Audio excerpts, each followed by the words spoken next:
if it hadn't been for Hattie's house, none of these things would have happened. This is by far one of the best case scenarios that we could have ever had to encounter. And so,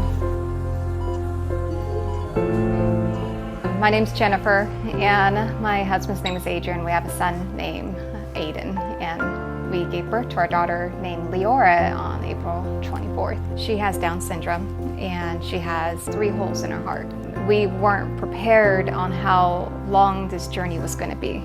We were told about a week in the hospital. That was actually about 3 months ago. They were finding out that her condition was much worse than they thought. I remember sitting with my husband over dinner. We were having a conversation about how we were going to try to make this work as best we can, because from what our circumstances looked like, we weren't going to be able to keep our son with us, or we would have to be separated as a family. And I was sobbing, and I was like, I'm trying to eat, and I'm trying not to cry. And I just kept getting this feeling in my heart, I remember just feeling that comfort, like, don't feel so much dread, There's something that's going on behind the scenes.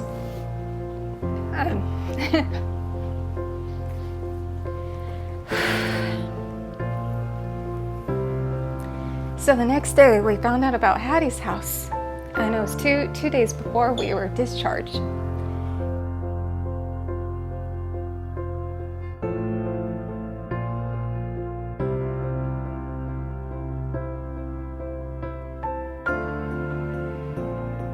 She actually came up to us and said, it is 5 minutes away from the hospital. You'll be able to visit Leora as much as you want. You'll be close by. Don't have to worry about figuring out where your son is going to sleep. We left the hospital, went back home, and grabbed all our stuff, like food, clothes, diapers, toys, just everything that we would need to live by, And we drove up to the apartment, and it was midnight.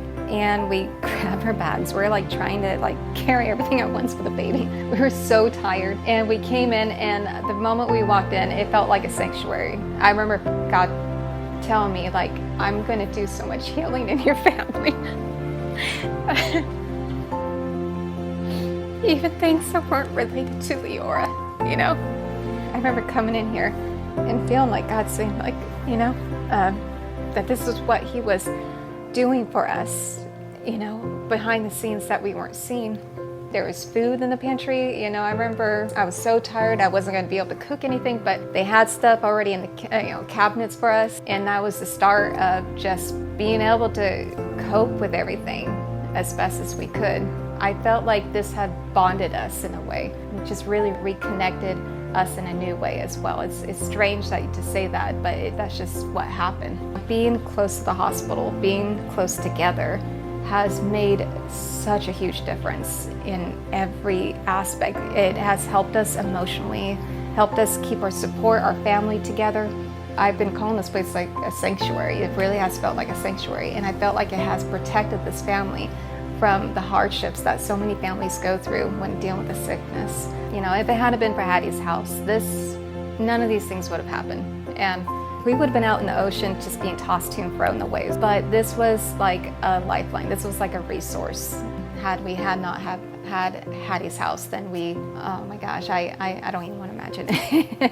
This is by far one of the best case scenarios that we could have ever had to encounter.